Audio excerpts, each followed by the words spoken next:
Hello, everybody, and welcome to the Cognitive Rampage vlog. Um, I'm reviewing an article today from countercurrentnews.com. Uh, some of my article reviews lately have been kind of on the darker side, so I wanted to review an article I read today that gave me a little bit of hope for what was happening and what was going on out there. So like the title that you saw there, the war is over, sort of. Uh, a police chief from Gloucester Police Department, the chief Leonard Campanello, has declared that the war on drugs is over and we lost. He said that there is no way we can arrest our way out of this. We've been trying for 50 years. We've been fighting it for 50 years. And the only thing that has happened is heroin has become cheaper and more people are dying. And I would like to add, tons of people are in jail for some bullshit. But Chief Campanello, he runs a department. It's a small town in Massachusetts of about 30,000 people. And he told the Washington Post that the addicts in his city are welcome to come to the police for help without fearing of arrest. Since January of this year, they have responded to dozens of opiate-related overdoses. And unfortunately, the city has seen 4 deaths in the same time. As he went on, I like how he said 4 deaths is too many. If you were talking to Big Pharma, they would tell you 4 deaths doesn't matter. We can still go public with the drug. But I'm really liking this chief's attitude, the way he's covering it. He says, if you're a user of opiates and heroin, let us help you. We know you do not want to be addicted. They have resources that we will make available to you and do our best to cover all the costs for them for you as well. Please do not become a statistic. We want to help. I love this, man. I do love that quote that he said, the war on drugs is over and we lost. That's just, it's real. The war on drugs is over. I mean, we have to let it go before more innocent fathers and mothers and sons and daughters and brothers and sisters are in prison for dumb things and perpetuate the addiction. I mean, those dealing with addiction, they really need help. It's not prison. It's not what most people think it is. But I love that this police chief is actually declaring that out loud. I wish more police would follow behind. One of the things that I think about is, the war with police and racial issues is real, and it needs to be fixed. And I wonder, what our government would do if the police themselves, who are underpaid, overworked, put through improper training, brainwashing of violent training, etc., if they were to realize that they really are just the deliverers of some bullshit laws, and they put their life on the line every day and risk it for minimal to little pay and little reward. And there are some good ones out there, and there's a lot of bad ones out there. There's more bad ones than people like to say. I know we like to be able to say, well, there's very few, but we don't really know that, do we? So, I wonder if the cops just finally said, you know what, Congress or law or state or you that are passing down these laws and forcing us to enforce this bullshit, we stop. I mean, what would they do? What can they do if a police department decides to just say, we're no longer going to enforce those laws for you? I wonder. I mean, what are they going to fire all of you at the same time? That's not going to happen. The police, they stick together. They're a brotherhood and sisterhood too, and they stick together. And they're people just like us. And I think they forget that. I think the power sometimes go to your head. I think the violence that you live in every day can cause a cognitive dissonance for you and other humans. But just turn around. You're standing at these race wars and clashes, and the violence happens because, well, it's instigated. Both sides are scared. Both sides have real reasons to be doing what they're doing. And I wonder what would happen on those political marches if the cops just took their fucking shields off, put their guns down, and they turned around with the people that were standing in those picket lines with them, would the violence still increase, or would the government just send in the National Guard to see what would happen? It's very V for Vendetta out there right now, and with a police chief like this coming out there saying this, I think, my hat is off to the small town in Massachusetts and the entire police department that are going to support the chief in this. I love the war is over and we have lost. I would agree. Gloucester Police Chief Leonard Campanello, I'm on your side, brother. And I know a lot of people out there agree with you and are afraid to speak out in fear of losing their job. And thank you for having the courage to say what it is you really believe and risk your job and risk your income and your family stability, etc. And more than likely, even risk popularity within your own department. So you're a brave dude and you're living in a cognitive rampage, my friend, by saying that. We support you at the Cognitive Rampage. We agree that the drug war is over and needs to be over. It's not over because they're definitely still enforcing it, but the idea is they're just enforcing murder, incarceration, and non-help of those that really just need help. It is my belief that drug abuse isn't necessarily a disease of addiction, but it is my belief that is a very serious symptom. Drug use itself is generally a symptom of something deeper happening in a person's life. When someone has a bacteria infection, we give them an antibiotic to cure it. What happens if all we did to treat a bacteria infection was treat the sore throat? If we continue to treat symptoms, we never fix the problem. And for me, drug addiction is more of a symptom than it is the direct problem. And I think this chief is seeing that. He's seeing the idea that these people are showing addiction symptoms of deeper hurts and deeper worries and harder things they've been through in their life. And many addicts don't even mean to become addicts, okay? And not to say that addicts mean to become, but my point is they just simply have surgery and get out and take a pill the doctor had given them, and they find themselves lost. And there's really not a lot of good tools out there. The 12 steps can help a lot of people, but it doesn't reach everybody. And for the most part, that's all the government is really offering in their rehabs right now is 12 steps now. So, there has to be more help available. And, Chief Leonard Campanello, if I can help you structure something for your department that is more that is better for those that are dealing with addiction rather than 12 steps in rehab, my services are offered to you. And I'd be more than happy to come to your small town in Massachusetts and talk about the symptom of drug addiction itself. But man, my hat's off to you, Chief Leonard Campanello from the Gloucester Police Department. As much as we're pointing out the bad things that a lot of cops do, I think it's as important that we point out the good things that cops are doing too, and the change that they're trying to ignite themselves. So I really enjoyed reading that article. It was nice to read. It was good to read, and a lot of times I can be pretty direct and upfront on what I'm talking about. But let's end this war on drugs, man. I mean, we all know, it's already known fact that what is it, 75–80% almost of the Mexican cartel income is directly from marijuana. And you just want to keep building a bigger fucking fence and a bigger wall? That's what you want to do? I mean, if you take away someone's income, I mean, that's where you hurt them, right? I mean, the Art of War talks about food and water and attacking the finance and supplies of your enemy. And if the drug cartels are considered our enemy, then 80% of their income is marijuana, a drug that no one has died from at all. Why do we got to spend the money building bigger fences and fucking walls for? We just legalize. And you know what? Forget that. We decriminalize, not legalize. We decriminalize. And 80% of their income goes away.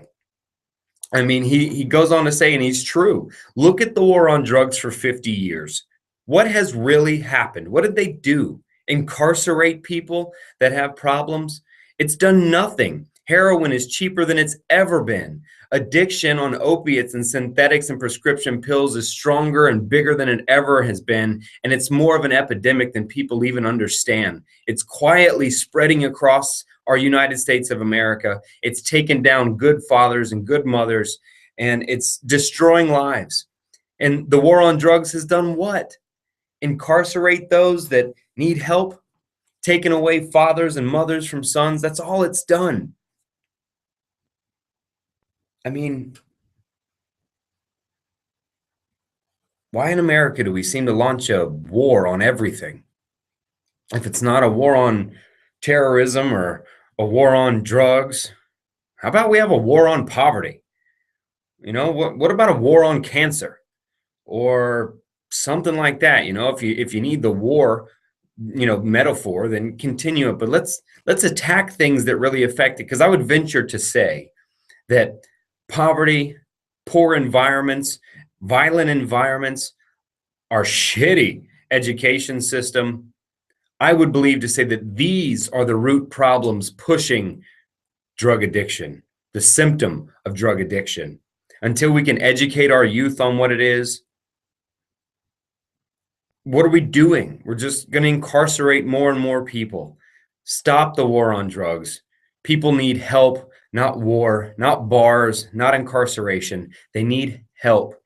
And help can be found out there in a lot of different ways, but we need better ways. We need more new inventive ways to help these people. We can't just say, follow these 12 steps and your life is great, because it's not true. 12 steps can help a lot of people and does. And I'm a fan of whatever works for you. If somersaults work for you, do that. But if 12 steps haven't worked for you, then I urge you to find something else. Don't keep blaming yourself because maybe you didn't do it right or apply it all the way. Look, there's no one size fits all for anybody, not in nutrition, not in working out, not in love, not in marriage.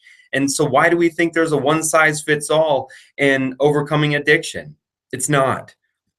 As much as I love the work 12 steps has done and the help it provides for millions, I'm with that. But we can't say it's the only way, and we can't say it's the only one, because that's just not so, and it's not true. It's not rational to say that. I mean, we have to find other ways, more new and inventive ways to help people execute this. It's a behavioral problem. It's an environmental problem. It's a thinking problem. We just can't. We can't just say we're powerless against something. We have to become powerful against something. And for those of you out there that are being challenged with addiction day in and day out, keep fighting. You will make this. You can make this. I made it. Millions make it. We have to begin by changing what you think, from the beginning. But I would tell you that you're not diseased. I would tell you that, sure, your brain could be experiencing some issues for the length of time you've been doing drugs, but the brain can heal itself with the right time. So sometimes changing the dialogue of it's not a disease to it's something that's just affecting me can change how we fight things. I say that, and I'll give you a little example. If a little kid was being beat up by a bully and you were witnessing this, would you get mad at the little kid? Of course not. You'd get mad at the bully, right? Well, the bully is depression, anxiety, and addiction. And those addicted are the little kids. And so the more we lock up and incarcerate those little kids that are being beat up by the bully of addiction, by the bully of depression and violence, how can you say you're really helping out the weak? How can you say you're helping out those that need it? I mean, the bully of addiction is running rampant across this country, and yet we lock up the little kids that are being affected by it. That's what's sad to me in that metaphor. I also urge people to watch how you define yourself. If you define yourself as I am an addict, hello, my name is, or I am depressed, be careful, because you define yourself by this. And let me give you an example. Do you walk around and say, I am headache? You don't, do you? You say, I have a headache. Well, starting to change the dialogue by saying, hello, my name is Adam Lowery, and I used to be affected by addiction. This is different. Hello, my name is so-and-so, and I am being affected by depression. This is different than saying, hello, my name is, and I am depression. Hello, my name is, and I am addiction. Because, see, when you say a word, your brain has an automatic definition.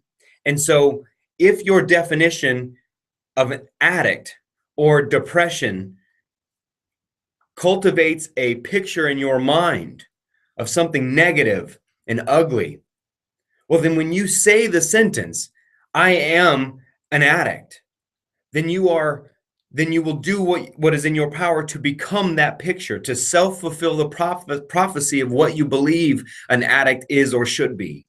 See, when we say those things, I am an addict, I am depressed, this sinks into our very being of who we are. You are not an addict and you are not depressed. You are being affected by addiction and you are being affected by depression. You are a strong and powerful person that has amazing capabilities in you to change your life right now. Not after step 3 and not after step 12, but right now you can do that. I promise you. I'm an example of that, and there are millions of examples like that out there. We have to find another way. We have to find another way. War doesn't work for fucking anything. People just die in war. That's all that happens. And that's all that's happened in this drug war. People have just died, and they continue to die. Whether it's on overdoses from peddled prescription medications sold to be safe, or cops choking out innocent people, shooting innocent people, shooting innocent teenagers for possession of marijuana, locking up sons and daughters and mothers and fathers for ridiculous amounts of time when they just need help. So the rest of the cops out there, I know you see some shit, and I know you've seen some ugly things that have perhaps made you bias in what this world is or what certain demographics you think are. But challenge those concrete beliefs, my friends. You're some of the strongest thinkers out there. Start thinking for yourself. You're people just like us. You're neighbors to us. You know, cops, stop fighting the war. And then who do these motherfuckers got to fight the war from them? You know what I love? I think it's real fucking funny how those that make the laws don't even enforce them. They sit on Capitol Hills and they sit at state meetings and they pass laws.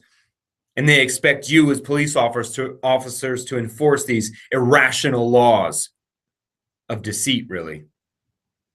If you decide not to push those laws, officers, well, then what the fuck can they do? Nothing. Nothing. I guess I can't help but get a little intense when I talk about this because it touches so close to home for me, as I'm sure it does most of you. I'm sure most of you are, it would be hard pressed to find someone out there that hasn't been affected by addiction themselves, or a family member themselves that haven't been affected by addiction or is being affected by addiction, or hasn't seen the inside of a prison or a jail cell in some fashion because of it.